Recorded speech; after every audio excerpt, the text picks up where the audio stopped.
We're good, I think. Yep. All right, cool. Little bit, I mean, a lot of bit late. Had to finish getting a video out for Helldivers. Wanted to prioritize that. Ended up taking a little bit longer than expected to get that done. We're just a little bit late compared to normal. Go ahead and open the wheel for those that want to do that. That here. There we go. Yep. All right. It's on the right game. Cool. Yeah, and besides that, I also need to. We're doing another currency test today live. So, because of that, I've got to record this whole session. I had to make sure that there was going to be space on my external drive for that, which meant I had to like delete the last one, right? That we did with the breach stones, and this one it's probably going to be quite a bit longer or shorter. It kind of depends on how it goes. We might end up not doing so well. Excited for the weekend. Yeah, me too. It should be something big. Like if it's not something big, I think Helldivers is just kind of cooked, to be honest. We're already back to a situation of it's time for the final cope down, you know? Like, what can you do?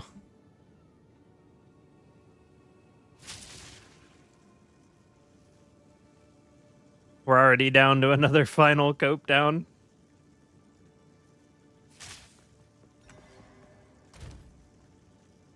All right, so for today's entertainment and my suffering, I have prepared, behold, 100 simulacrums.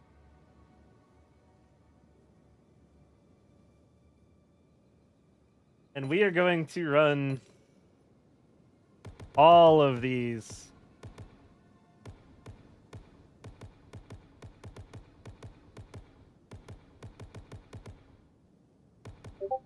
Isn't it just beautifully awful?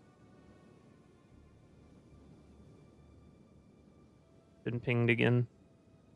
I need to turn my streamer mode back on. I had it off.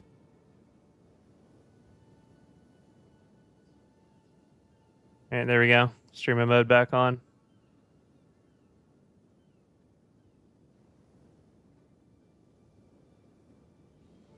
On your behalf, Simulacrum is the most mind-numbing and punishing content right now. Yeah, this is not going to be fun. Nothing about what is about to happen is going to be fun. I'm not even sure if I'm going to be able to, like, reliably do this. Like, I know I can do simulacrums. I know I can do max difficulty simulacrums. I've done it.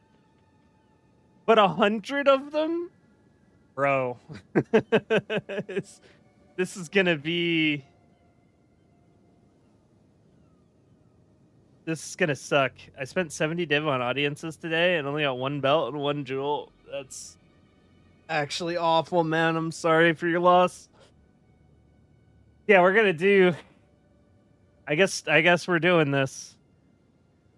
Dear Lord. Did you lose a bet or something? Nope. This is my job. This is content. We're doing this for content. Like, straight up, we are doing this for content.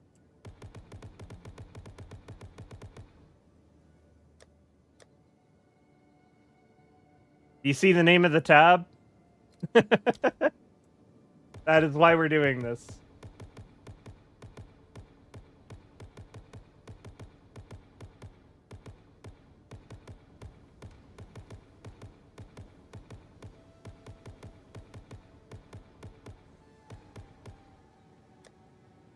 All right, so we set Delirium items to here. $10 says you'll stop at 50, maybe 60 max. Will be punishing. Can I have a quick look at your stats? Sure. I suppose so. I'm at 84k unbuffed LA. Nope, that's not what I meant to hit. And I'm at 2300 life, 200 ES, 74% unbuffed evasion with acrobatics, 300 dex, 150 intelligence, 47 strength. And then, of course, like capped res besides chaos. Chaos is almost capped. Oh, man. I've been dreading doing this all weekend. All right, so real quick, how expensive is a Simulacrum right now? Because they've been going down, down, down, down, down. Yeah, I mean, these things are they're like 88x. Like, no one wants to do this shit anymore. Oh my god. You can get more than 3 Simulacrums for a single div. This shit is cooked. No one wants to do this. I don't want to do this. We're going to do it, though.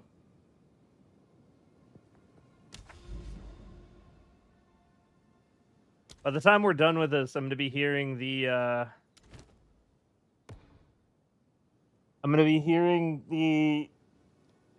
disembodied voice or whatever in my nightmares. But now you are super equal. The strange voice in my nightmares. What's up, good times? I'm just here to resub. Also thick on stream right now discussing the clickbait divers feud. I saw that. I kind of wished I could see that, but it was like long past my time to start stream. Now I'll tell myself that's my own skill issue. My stats aren't that far off from yours. Okay. I mean, to be fair, Simulacrums are really hard. Like, this content is tough. This content is tough, and Herald of Ice does not work. So most of the meta builds just do not do well in this fight.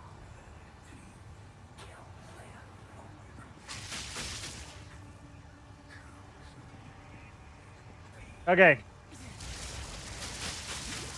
Lock in, let's do this. Remember this ramshackle place. A second home. Thief's Torment, you can't wear another ring with it. And so on. Doesn't think it's time Fury. to last test your limits.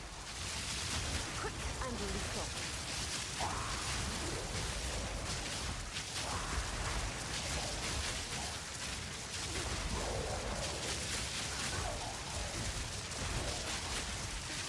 Another democratic soldier for the cause.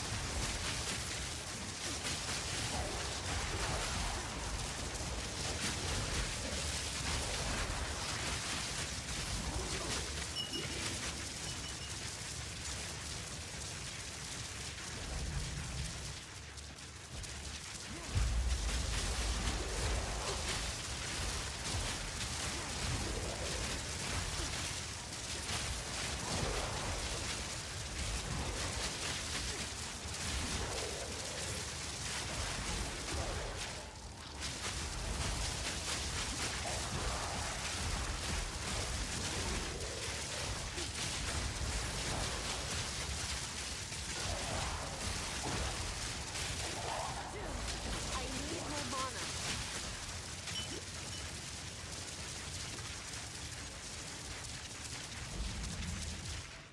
This is only the beginning. Man, don't I know it. Oh, God.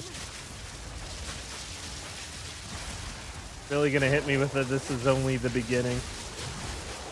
Tell me about it, man.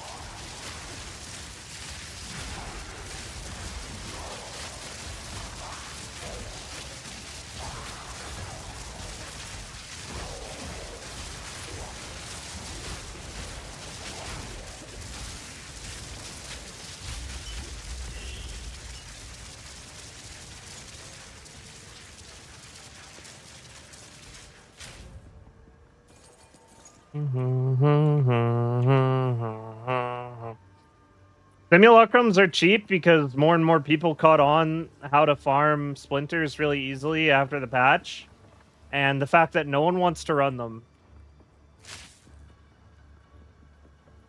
They were also, at their original price, not very profitable to run. So they've just been coming down, down, down, down.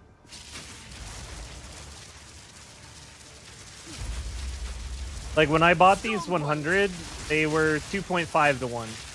And now they're all the way down to 3.3 to 1. Barely broke a sweat.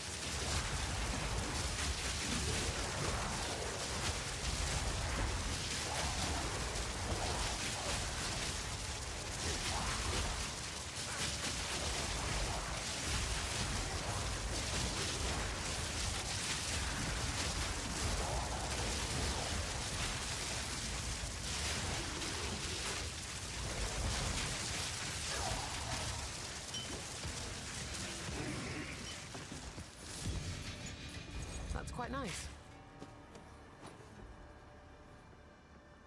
Let yourself be drawn into the mire.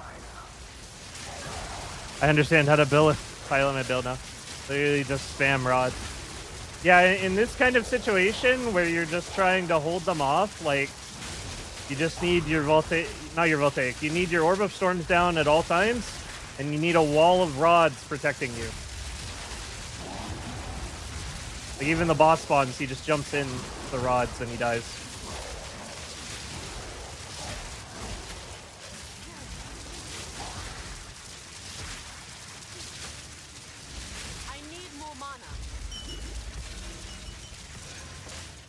It was actually something I talked about, like, pretty specifically in the build video, but that shit's 58 minutes long. Like, I can't realistically expect anyone to watch the whole thing.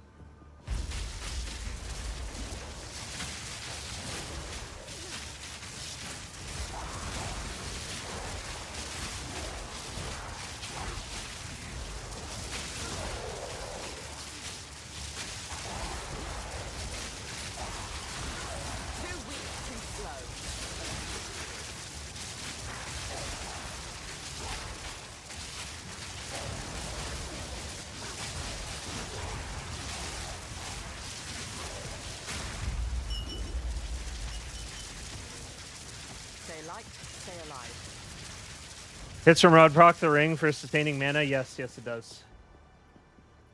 Every individual hit from the rod procs the ring.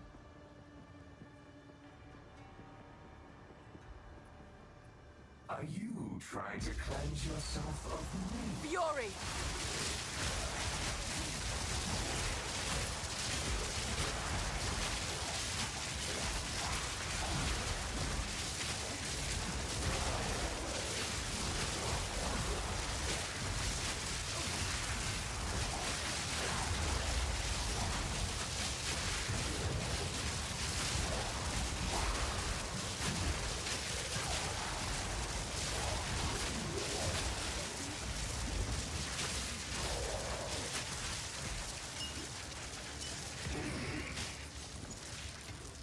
No pack space for that.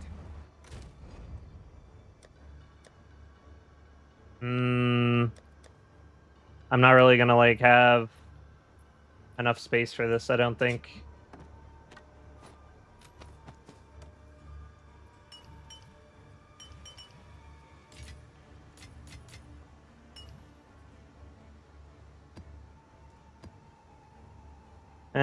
I should probably set this to currency as well.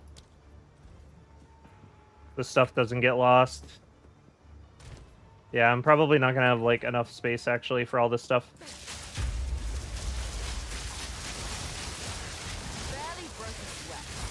Gonna have to fix the other tabs.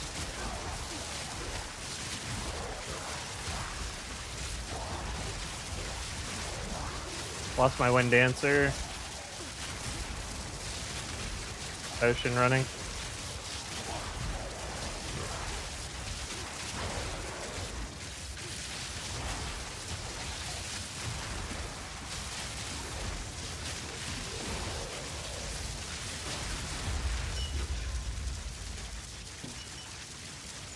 Don't mind if I do.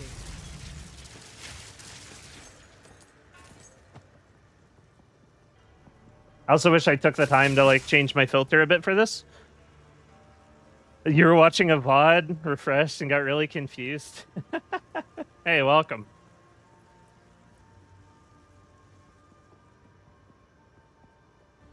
Playing the build way wrong, mindlessly spamming only lightning arrow, watching you play helps so much. Awesome. I'd become the boss for Simulacrum after 60. You loot everything? My filter's pretty strict. Like, there's a lot of things we're not picking up. We're only picking up things that are item level 82.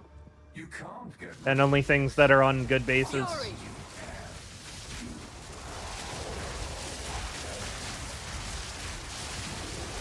Kind of one of the bad rooms.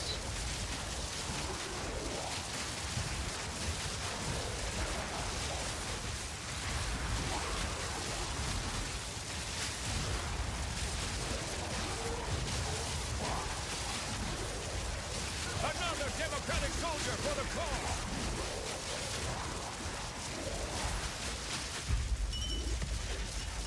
Okay, got out of there. Nice.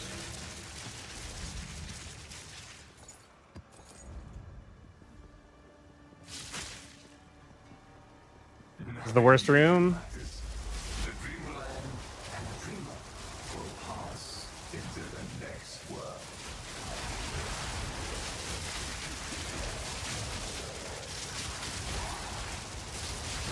Barely broke a sweat.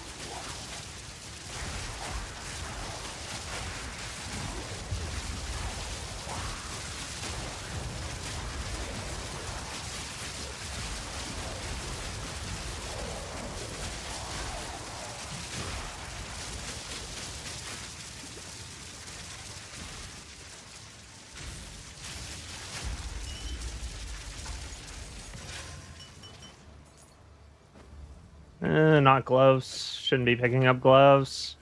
Shouldn't be picking up hammers. No staffs. That's quite nice.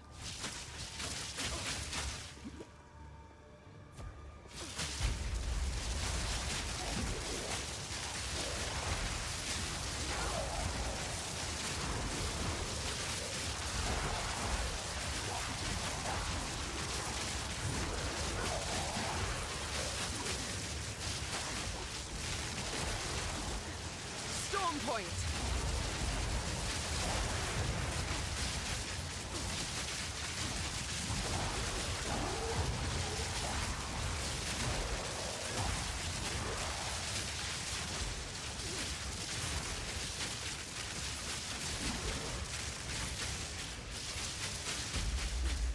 I'm out of mana.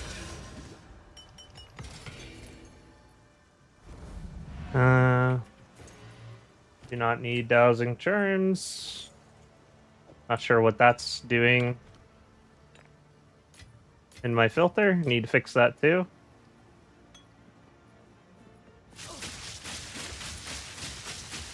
Do you not wonder what tugs at the string I was wondering why they were so tanky. They had bonus monster life. find the abyss and beckons you? I think we're pretty close to 100% delirium at this point, so they're only taking about 20% damage. Too slow.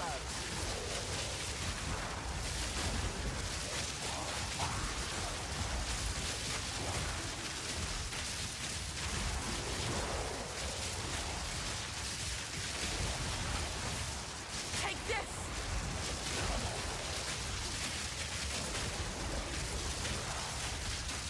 I need more mana.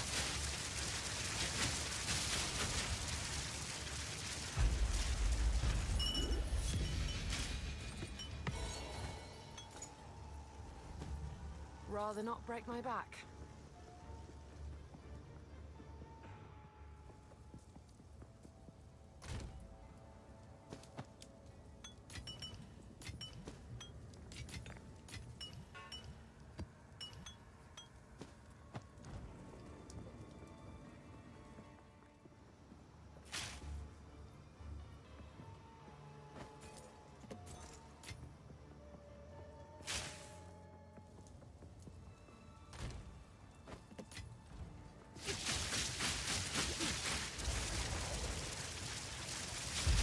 Sorry if I'm not too chatty today. This is going to be pretty locked in content.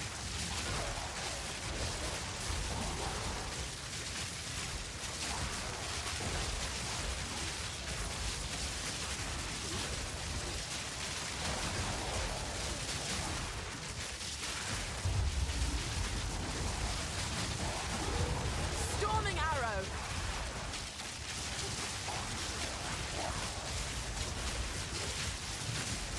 Barely broke a sweat. I need more mana.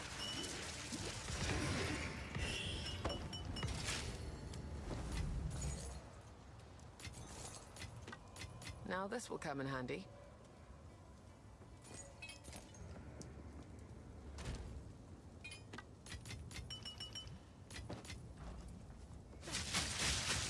I need more mana.